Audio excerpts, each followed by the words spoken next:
Neemuch today के खास कार्यक्रम सुबह सवेरे में आज ऐसे शख्स को रूबरू कराने जा रहे हैं जिन्होंने भारत के राष्ट्रपति से मौत की मांग की है। आखिर क्या कारण है नीमच के एक समाजसेवी को इच्छा मृत्यु की मांग करनी पड़ी? ये समाजसेवी है बालचंद्र वर्मा। अखिल भारतीय जटिया समाज के राष्ट्रीय रह चुके हैं और संयुक्त कर्मचारी पेंशनर संघ के राष्ट्रीय अध्यक्ष हैं। कर्मचारियों के लिए वे निरंतर लड़ रहे हैं और दलित शोषित वर्ग के लिए आवाज़ उठा रहे हैं और अपने साथ हुए अन्याय के लिए लगातार 13 साल से संघर्ष कर रहे हैं। आखिर क्या अन्याय हुआ बालचंद्र वर्मा के साथ? क्यों उन्हें इच्छा मृत्यु की मांग करनी पड़ी? बता रहे हैं नीमच टुडे के खास कार्यक्रम सुबह सवेरे में। नमस्कार नीमच टुडे में आपका स्वागत है हमारे खास कार्यक्रम सुबह सवेरे में। आज हम आपको एक ऐसी हस्ती से रूबरू कराने जा रहे हैं जो कि अपने हक अधिकारों को लेकर हाई कोर्ट तक लड़ते रहिए और बाद में जब कहीं सुनवाई नहीं हुई तो राष्ट्रपति से इच्छा मृत्यु की मांग की। दरअसल वे आरक्षित वर्ग से आते हैं और अपने विभागीय परीक्षा देने के बाद उन्हें जो पद मिलना था वह नहीं मिल पाया और इसको लेकर एक षड्यंत्र रचा गया जिसके कारण वे उस पद पर नहीं पहुंच सके। हमारे बीच है सकल जटिया समाज के पूर्व राष्ट्रीय अध्यक्ष और हमेशा हमने उन्हें अधिकारों के लिए लड़ते हुए देखा है।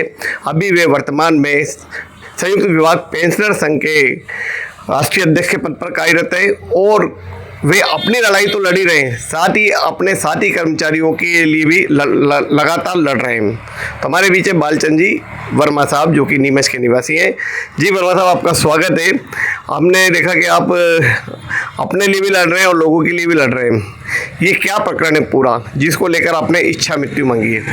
ये मैं 2011 में मैंने परीक्षा दी थी जी, विभागीय परीक्षा। 2 पेपर दिए थे जी और 2 पेपर में से एक पेपर मेरे को क्लियर हो गया और सेकंड पेपर चूंकि मेरे विभागीय जो अधिकारी था जिससे मैंने वो अध्यक्ष रहा था, विभागीय संघ का अध्यक्ष था, तो मैंने एक पत्र लिखा था और उस पत्र के कारण वो मतलब मुझसे नाराज हुआ और मेरी विभागीय परीक्षा में उसको मेरे को जानबूझ के क्या थी विभागीय परीक्षा? क्या थी विभागीय परीक्षा? थी 5वां पेपर था स्विच गियर एंड प्रोटेक्शन। अच्छा। उसके अंदर मुझे प्रथम जो क्वेश्चन था उस प्रथम क्वेश्चन के अंदर भी मतलब जानबूझ जो फिल अप द ब्लैंक्स जो होता है, हाँ, उसके अंदर या तो पूरे उत्तर मिलते हैं या नंबर मिलते हैं या फिर पूरा गलत होता है। अच्छा। किंतु उसमें एक प्रश्न एक में उसने 4 नंबर के बजाय 2 नंबर दिए, मतलब इस जानबूझ करके ने मतलब जो है 2 नंबर कम दिए। आपने इस मामले में हमने देखा कि आपने आईटीआई निकाली, आपके सारे क्वेश्चन सही थे, उसके बावजूद भी आपको नंबर कम दिए। जी। जबकि मैंने जब आईटीआई से मेरी पुत्र पुस्तिका की छायाप्रति मिली, प्रमाणिक प्रतिलिपि ली, तो उसके अंदर मैंने जब जांच की तो उसके अंदर हर क्वेश्चन के अंदर राइट के निशान लगे हुए हैं। कौन थे ये अधिकारी जिन्होंने जांच की थी? ये आर के प्रसाद। ये उनसे ऐसा क्या विवाद था जिन्होंने उस जान करके आपके नंबर कम करके आपका प्रमोशन रोका? मैंने उससे वो चूंकि लगातार लंबे समय तक विभाग का अध्यक्ष रहा, जबकि हर 2 साल बाद चुनाव होना था, या तो चुनाव के टाइम में या तो पुनः बनता अध्यक्ष, परंतु वो भी विभागीय मतलब जो चुनाव नहीं करवाए संगठन के और लगातार 10 साल तक अध्यक्ष बना रहा। अच्छा, आपने उनके संगठन के जो लगातार अध्यक्ष है उसके खिलाफ आवाज उठाई थी? हाँ, तो उसके कौन सा संगठन था वो? हमारा मध्य प्रदेश विद्युत निष्क्रिय अभियंता संघ। अच्छा। उसका मैं सदस्य था। हाँ। और चूंकि मैं सक्रिय हूँ, विभाग के अंदर सक्रिय रहा हूँ और हर जगह जहाँ गलत होता है उसका मैं विरोध करता रहा। तो वही शख्स आपका एग्जामिनर रहा उत्तर पुस्तिका। तब जब 2011 में जुलाई 2011 में जब परीक्षा हुई विभागीय परीक्षा, तो उसमें जो 5वां पेपर था उसका एग्जामिनर वही था और उसने जांच करी और उसी जांच के कारण मतलब उसमें मेरे को जानबूझकर फेल किया गया। अन्यथा मैंने दूसरे जो अधिकारी हैं उनसे जांच करवाई तो बोले कि अगर आपकी राइटिंग को भी देखा जाए तो कम से कम 80 से ऊपर नंबर आपको मिलना चाहिए। अच्छा। नहीं तो आपने इसका पुनर्मूल्यांकन कराया था? मैंने पुनर्मूल्यांकन के लिए गृह सचिव को लिखा, मध्य प्रदेश के गृह सचिव को लिखा, उनके द्वारा कोई कार्रवाई नहीं की गई।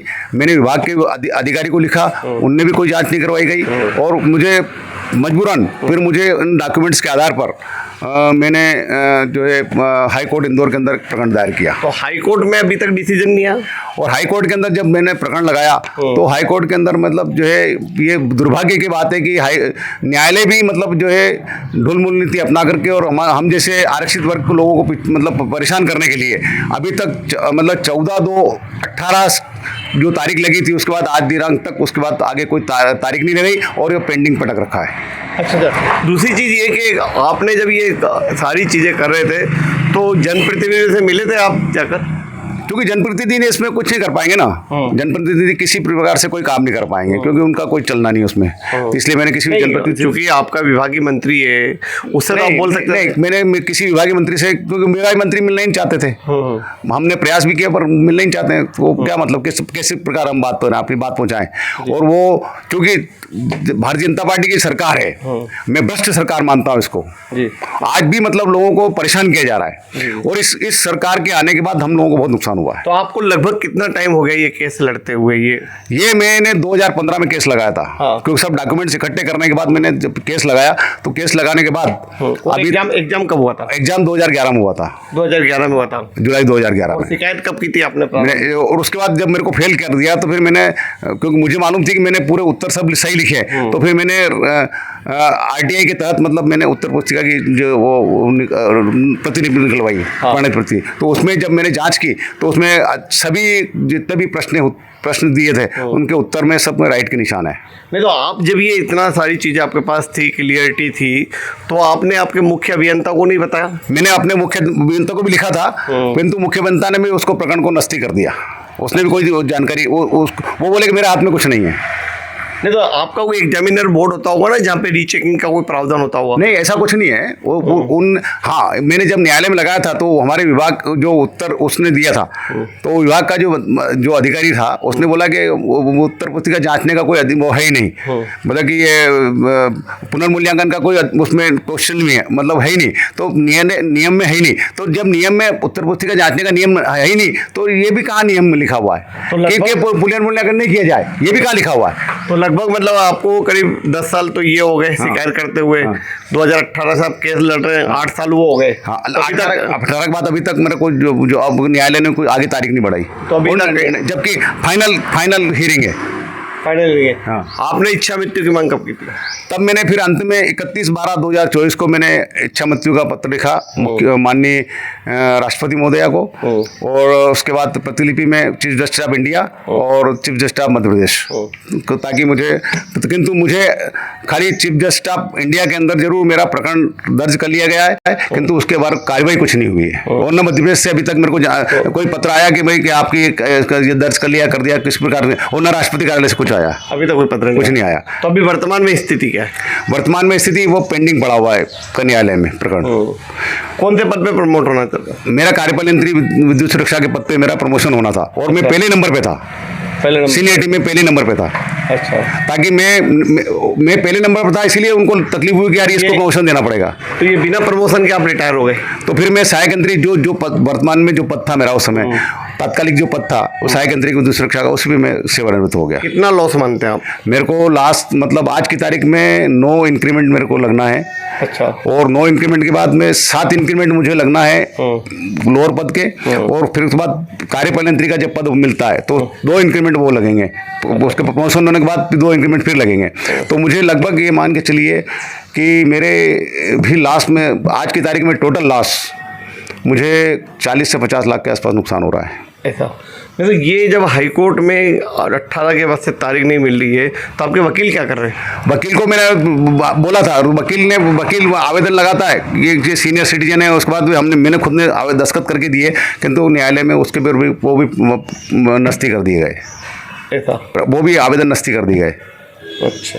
मतलब ये सामने वाले की इतनी जोरदार पकड़ है कि उसने न्यायालय के अंदर भी मतलब जो है पैसा दे रखा है, ताकि वो प्रकरण न्यायालय निर्णय नहीं दे सके, क्योंकि उसको मालूम है कि अगर ये निर्णय आ गया तो मुझे सजा होना पक्का है। तो ये आप, चूँकि आप संयुक्त, अब तो संयुक्त विभाग कर्मचारी पेंशनर संघ के आप राष्ट्रीय अध्यक्ष हैं, इससे पहले भी आप कई अनेक संगठनों में रहे हैं, समाज के भी हैं, तो ये सामाजिक आंदोलन के माध्यम से क्यों नहीं उठाया मुद्दा? अब चूंकि सामाजिक आंदोलन में क्या कि स्वयं मैं राष्ट्रीय अध्यक्ष था, तो चूंकि मैं अपना प्रकरण नहीं उठा पाया समाज के माध्यम से। अगर दूसरा कोई होता तो मैं उसके माध्यम से उठवा लेता तो ज़्यादा अच्छा होता, क्योंकि लोग आगे बोलते कि यार अपने खुद का अपने स्वयं का भला करने के लिए अपना प्रकरण उठा रहा है, इसलिए मैंने सामाजिक स्तर पर नहीं उठाया। हाँ, अब जो है मैं जो हो सकता है आने वाले समय में कुछ ऐसा अगला कदम उठाऊँगा जिसके कारण शायद प्रशासन को जन आगे सुनवाई में कितनी बार गए आप? मैं जन सुनवाई में इसका कोई मतलब नहीं है ना। हाँ, नहीं मतलब आपने जो इच्छा मृत्यु का जो आवेदन दिया तो जन सुनवाई के माध्यम से दिया होगा। हाँ, वो नहीं, जन सुनवाई के माध्यम, मैं कलेक्टर के माध्यम से सीएम उसको, राष्ट्रपति को उसको दिया, जन सुनवाई में नहीं दिया। अच्छा अच्छा। हाँ, ज्ञापन के माध्यम से दिया उसको। तो अब आगे की क्या रणनीति? आगे की रणनीति है कि अब मैं भी थोड़ा सा विचार कर रहा हूँ कि कोई भी ऐसा अप्रत्याशित कदम तो उठाना ही पड़ेगा जिसके कारण शायद प्रशासन की और न्यायालय की भी नींद खुले। अच्छा अच्छा, ठीक ठीक, धन्यवाद। तो आप थे बालचंद जी वर्मा साहब, जो कि पिछले 13 साल से एक ऐसी लड़ाई लड़ रहे हैं जो कि उनके साथ अन्याय हुआ है। उनका प्रमोशन सिर्फ इस कारण अटक दिया क्योंकि उन्होंने अपने विभागीय संगठन के अधिकारी के खिलाफ आवाज़ उठाई और इसके चलते वही अधिकारी एग्जामिनर बना और उसने उसके अंक जान करके कम कर दिए और यह सब साबित हो चुका था आरटीआई में निकली हुई जांच से। लेकिन बावजूद ना विभाग ने साथ दिया, ना न्यायालय ने साथ दिया और परेशान होकर उन्होंने इच्छा मृत्यु की मांग की। 13 साल की यह लड़ाई आगे तक जारी है, लेकिन वे थके नहीं है, रुके नहीं है और लड़ते रहेंगे। नीमच टुडे के लिए राजा कुरैशी के साथ राकेश सोन की रिपोर्ट। फिर इंदौर जाने की आवश्यकता नहीं। 11 मल्टी स्पेशलिटी हॉस्पिटल नीमच में उपलब्ध है। अंचल का एकमात्र अत्याधुनिक सर्व सुविधा युक्त 150 बेडेड हॉस्पिटल, जहां आपको 24 घंटे इमरजेंसी सुविधा उपलब्ध मिलेगी। साथ ही सभी बीमारियों का इलाज, जांचें तथा दवाइयां एक ही स्थान पर उपलब्ध है।